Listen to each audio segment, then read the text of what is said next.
Hello everyone and welcome back to my channel for another fabulous speed build. If you cannot tell by the title of the video that I have not quite yet picked out, but I have an idea of what it's going to be, I am building two very nice houses based on one of my absolute all-time favorite romance tropes, which is the whole boy next door, girl next door, you know, boy meets girl, girl falls in love, meet cute vibes, you know. I absolutely love me a little spicy romance novel. I have several sitting just off screen to me and more in the living room. I love a little spicy romance trope. I am a retired, and even sometimes now, like, hate to be this person, still dabble with the Wattpad. I am a Wattpad girly. I have no shame. I don't care. And I actually think it's one of the best parts about being a girl is my Wattpad obsession. Anyway, I love me some good tropes, and I thought it would be really fun to build some houses kind of based off some of my favorite ones. And like I have a very specific idea, like really specific. Because you know when you were like reading those Wattpad novels when you were in like middle school and you were like, this totally makes sense and I would totally do this. I wouldn't. But like, here's some 16, 17-year-old girl who is like at odds with the neighbor because they're just polar opposite, enemies to lovers, whatever. And he's just like, you know what, I'm gonna tap on her window and talk about my feelings randomly. No one even knows we're friends, like, and then they get caught and she's like, but why are you mad at me, parents? Why would you be upset that I'm sneaking this tattooed gang member bad boy into my room at 17? We're talking about feelings. And I was like, yeah, that's literally so fucking unfair. I would so do that. I would not. I am afraid of people. And I also am afraid of emotions. So I wouldn't be doing that. But I like to read about bitches who do. You know? Kind of my favorite topic. While we're on my little topic of tropes, I have something to admit to you guys. This is really kind of embarrassing. You know how, like, the whole pregnancy trope gets, like, really shit on? I'm not gonna lie. I kind of like it. Like, in my brain, I'm like, spectacular. Give me 14 more of them. Like, we're at the epilogue. You have 3 kids. I'm so fucking happy for you. Obviously you should have that. Do I want kids? I don't know. I lean towards no. Do I get excited? Am I nosy? Yes. I don't really know why I'm like that. I feel like I should probably discuss that in therapy. But I know that the pregnancy trope gets, like, a lot of shit. I am not a hater. I'm not a hater. And I am a hater about a lot of things. Probably need to go to therapy about that too. But I am not a hater on that. The one thing I am really a hater on, in terms of, like, I guess this isn't a trope, but I do want to talk about it. The whole, like, Stockholm Syndrome, like, they were stalking the main character, and then they kidnapped them, and now they're in love. No, I'm not into that. I can get behind, like, the whole arranged marriage story, but I cannot get behind the whole, like, I'm selling you to the love interest. It just gives me the ick. If you're into it, go crazy. It's just not my favorite. But I do want to know what your favorite romance novel trope is, good, bad, or ugly, because I just told you guys with my chest out that I am a stan for the pregnancy trope, and that is embarrassing. I fully recognize why it's embarrassing. I don't care, though. I don't care. I like what I like. Anyway, as you can see, we have our two houses kind of coming together, and I wanted them to be really conflicting styles. The house on the right that's just off screen, the pastel yellow one, I am totally obsessed with how it came out. I wanted it to belong to what I imagine is like a single mom, and I decorated the room of the love interest, one of the love interests in the book, the trope. I'm going for something here, guys. I'm going for something. Anyways, I decorated the room kind of like very contrasting to the rest of the house. Like, the whole house, inside, outside, is completely pastel, very multicolored, and I love it. It honestly makes my heart so happy. Like, you guys know, I'm a pastel girly. I am in my pink era, I'm in my purple era, I'm in my blue era, and as someone who primarily wears white, black, red, I'm having fun, okay? I'm having fun playing virtual dolls, because I don't really wear a lot of pastels. I don't really give off pastel vibes. I have a big skull tattooed on my arm. So I'm not exactly cute and dainty in my day-to-day. So I like to, you know, project that feeling through my Sims builds. I'm an artist, if you will. Then the other house that you can see we're doing the exterior on now is more of a traditional kind of house. I just want to point out, I have actually never seen two houses that look like this in real life, because I am originally from South Florida and now I live in Central Florida, and basically houses don't look like that here. And I personally live in a townhouse that doesn't look anything like this. So I kind of had fun, but the brick house ends up being a 3-bedroom, 1.5 bath. I tried to get a full second bathroom, but I really just couldn't at the end of it. And then this yellow house that I'm adjusting right now ends up being a 2-bedroom, 1-bath house, and I might recreate it so I can have it as a standalone lot, because I just thought it was so cute. We're getting into the landscaping, and I actually left a little bit of it in, but I end up using these like kind of wildflower base game flowers. It comes in like 4 different swatches, and I layered them on top of each other. It looks like a bag of Jolly Ranchers. Like that's the style of landscaping that I'm coining. You heard it here first, folks. And I absolutely love the way it came out. I thought it was so fun and so pretty, because my worry about painting the house yellow initially was like, now it's going to be a yellow house, because I didn't want the house to feel like silly. And I thought using the pink door from Nifty Knitting was going to help, and it did help, but really what kind of brought it over the top was the way I decided to kind of layer the landscaping, and I just had like a lot of fun. I thought it was really super cute, and I hope you guys are liking it. As you can see, I was doing everything and anything I could to try to add multiple colors to the outside of this house. I thought I left the landscaping in, but I have a feeling that maybe I didn't, because it just jumped the way that it did. Sometimes I lose some of my footage, and other times I forget to hit record, which is really embarrassing.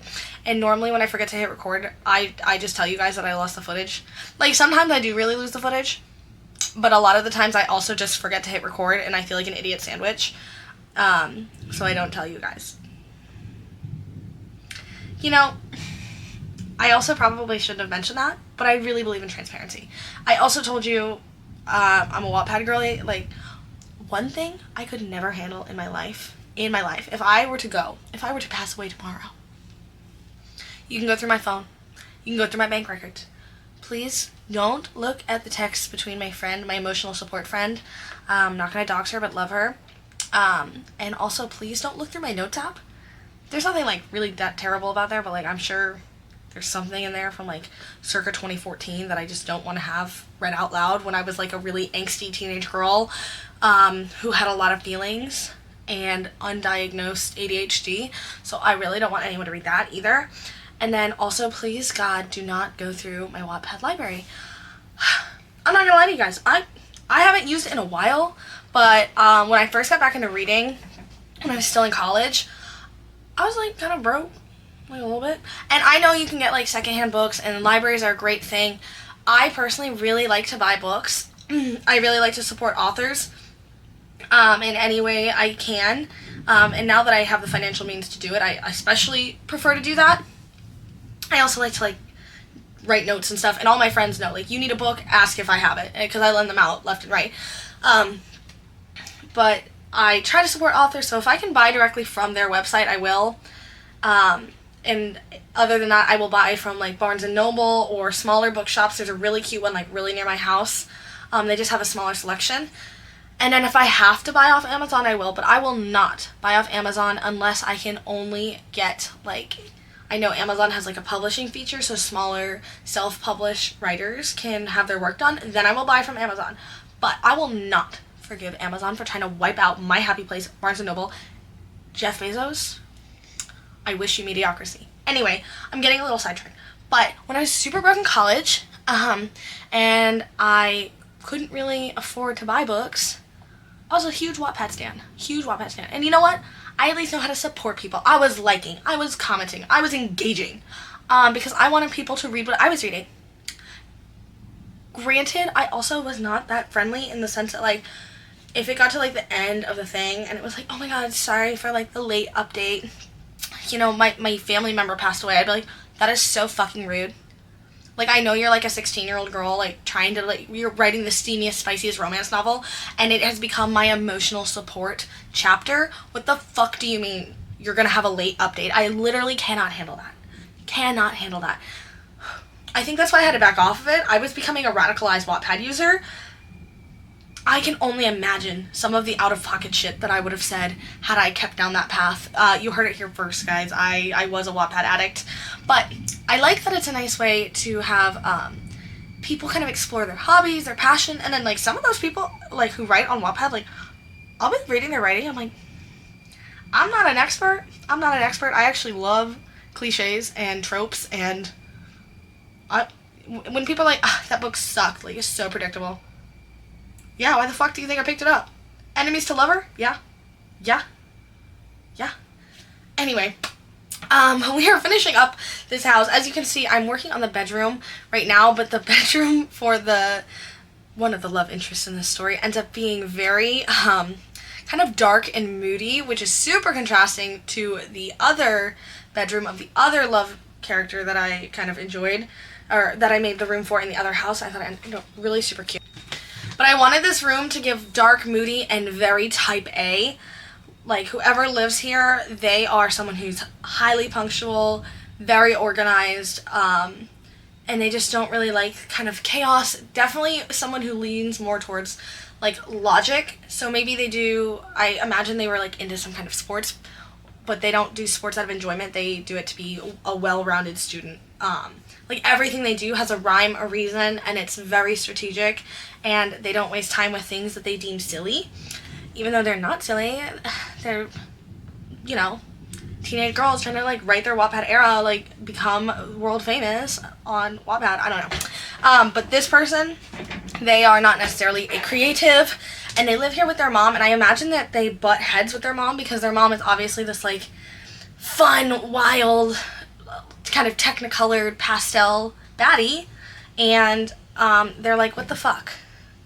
And maybe their mom's, like, a little irresponsible, whether that's with, like, the people she dates or money or something. Wow, I feel like I have thought way too hard about this. Like, I was trying not to go too hard because y'all are about to find out that I actually also dabbled at being a Wattpad writer for, like, 5 seconds.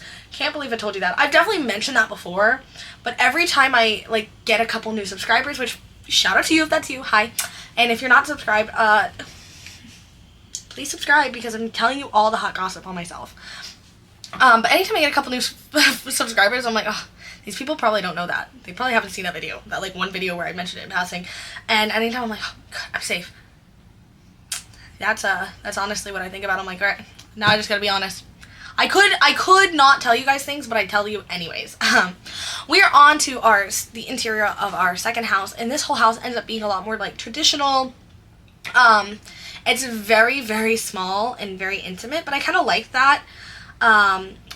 One, because at the time of furnishing this, which was 20 minutes before I started this voiceover, I am wearing a, like, 6-day-old blowout and am sweating profusely because I have a cold, and I'm just fighting for my life to get this video out, she says as she yaps away. So I enjoyed that it was small for that reason, not gonna lie, full transparency.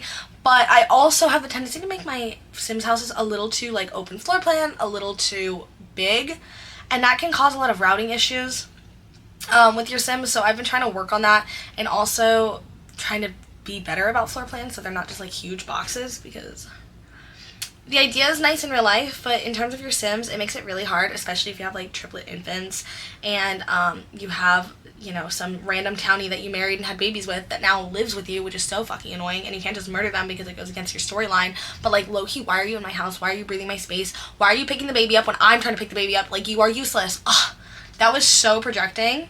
I don't care. Anywho, one thing I made sure to add in this house is I wanted to make sure there was an additional bedroom because I didn't want them to be an only child. But in every single romance novel that I've ever read, like a YA romance, you know, really into the hockey romances now, just, like, going through a phase, I guess, I love that there's always the kind of quintessential side character, like BFF, sibling, somebody like that. And this person is always someone who's, like, egging the main character on. She's like, no, I think he likes you. And the main character's like, I don't know. Like, he literally, like, egged my locker and then, like, shoved me to the ground and, like, growled at me. But then, like, he also, like, gave me a ride home from that party. And the best friend is like, no, bitch. He's in love with you.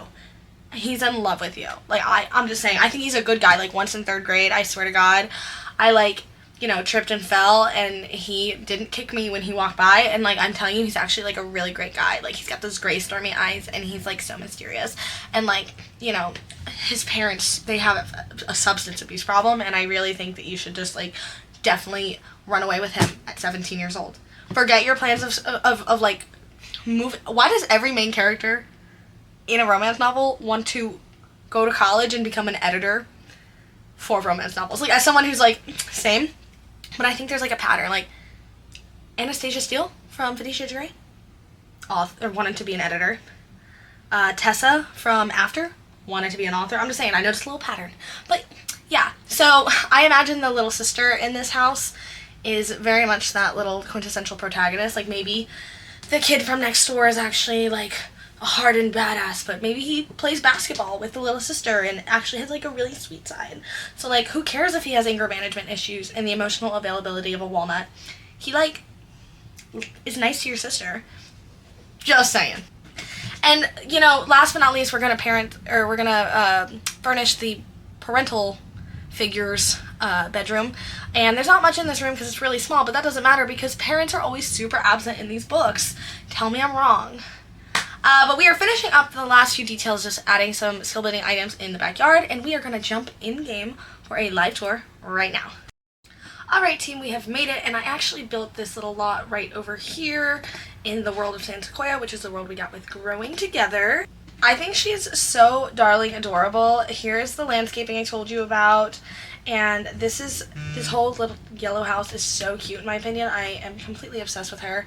But let's do a little 360 moment so you can see the front and the back, and obviously to make this functional you would need for rent. But I uploaded this to the gallery as just a regular lot, so people who don't have for rent can still download it if you wanted. And it's fun for, like, storyline purposes. If I had the talent and the patience and the time, because I work like 80-hour weeks between both jobs, I would love to be one of those, like, machinima people. Like, you've seen the TikTok girlies with, like, their CC and their overlays for their game, and they are just, like, so gorgeous. Love that level of storytelling.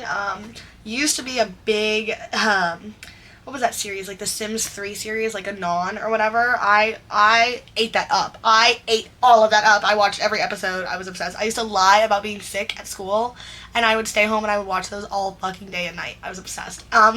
Anyway, you come in and you have this, like, really, honestly, like, a weird kind of shotgun style entryway. So you have, like, a formal entryway with a bathroom, and then you have another hallway, which is, honestly, I don't know why I put two archways because it's just one long hallway, but I wanted to break it up a little bit. And then over here we have one of our main characters, our grumpy, kind of uninterested, kind of, like, main character love interest thing that you will. Very dark and moody. You just know that they have, like, stormy eyes and they smell like pine trees. But I like the way this came out. It's a good sized room. And across the hall we have Mommy Dearest's room. And I just thought this room was so cute, but I'm also deeply in my pink era, and the story is unfortunately not about her. You just know she's definitely, like, an absentee parent, but more prevalent than the other parents. I don't know why, it's just how I feel. Then we come in here and the pastel continues. I really like the clutter I put in this house. Obviously, I was having a lot of fun in this house. It was really speaking my language, and I enjoyed it. I used this new tile from the Lovestruck expansion pack, and I thought it just tied in so well. Like, I was going for springtime Easter egg explosion, and I think I achieved that best I could. And then we have a little deck. I used so many packs. Like, so many packs. It's honestly embarrassing. And we have a little backyard. I am obsessed with the way the landscaping came out. And some of you at home might be watching this and be like, it literally looks like puke and I hate it. Please, respectfully, make fun of me for something else. I have given you a lot of ammo to make fun of me in this video, and I'm really proud of my landscaping, so please don't make it about my landscaping. Thanks.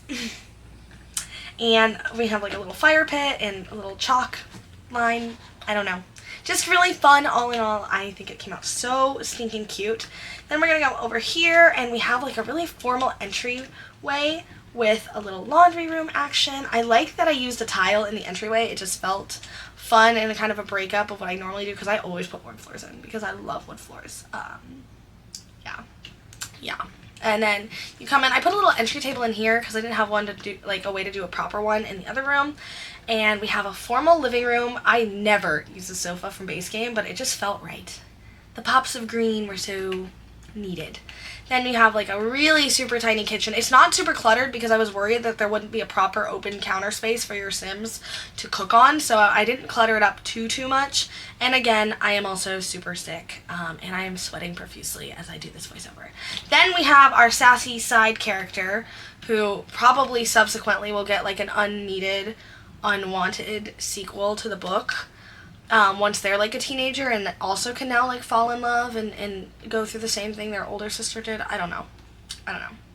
You ever feel that way? Like you're reading a book series and you're like, why are we springing from? Like I was reading this hockey series. I don't even remember which one because I've really been into them.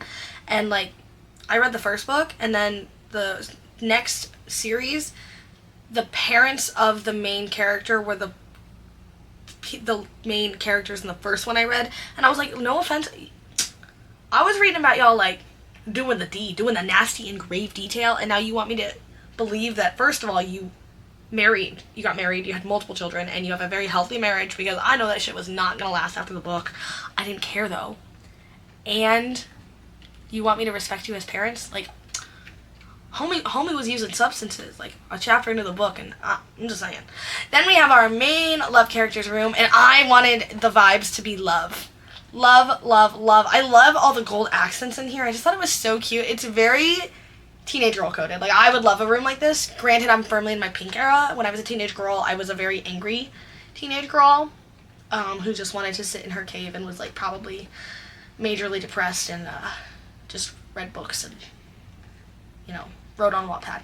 Anyway, we're not going to talk about teenage Tiana because that is something I only do in therapy. And then you come upstairs, and I know it's weird.